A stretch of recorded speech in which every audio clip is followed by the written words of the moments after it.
All right, guys, now we're going to go over our guillotine from guard.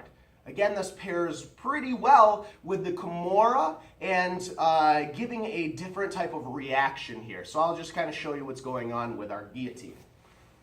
So we're going to scoot this one back just a little bit, just so we make sure we got enough room for this.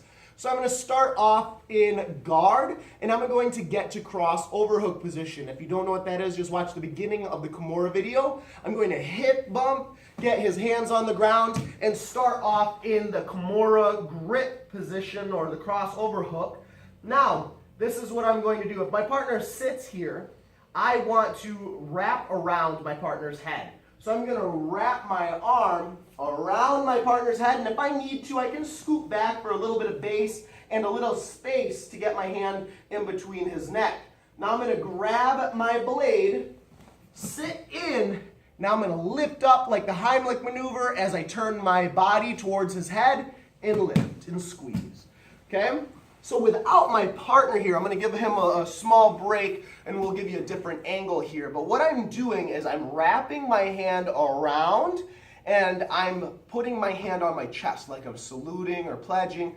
I'm wrapping my hand all the way around their neck to get this blade in between us. This is underneath his throat. Okay, so I get this blade underneath his throat.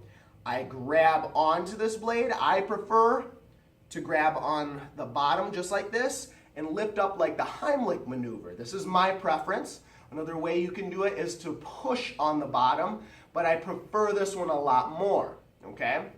So note, I bring my arm around and my palm is facing myself. So I grab this blade and I lift up as I crunch towards their body, okay? So keep that in mind. That's how I like to show my classes, to have them do the blade motion without a person there, and then I have them do it. So I'll show you from a different angle. Let's have my partner right here. So I'm going to have the cross overhook position. I like to scoot out for a base and balance, especially when I'm teaching the class. I just have them sit here. I have them scoot back a little extra because that gives them a little time to get their hand into position where I need it to be. If I can, I want to feed it all the way through as high as I can. If I can poke my hand out here, perfect. That means it's all the way around his neck. Now I take the free hand and I grab onto the blade of my hand. And as I do this, I scoot back in to wrap up my guard. Now when I do this, I do the Heimlich maneuver and crunch towards their head. And that adds in a lot of pressure.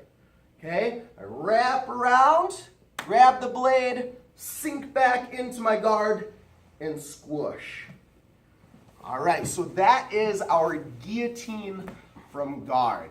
But this is an armless guillotine. So another common mistake is that people grab around that arm. We don't want to grab that arm just yet. We're just getting around the neck, just grabbing our hand, nothing else in between us other than their head and our armpit, and squeeze.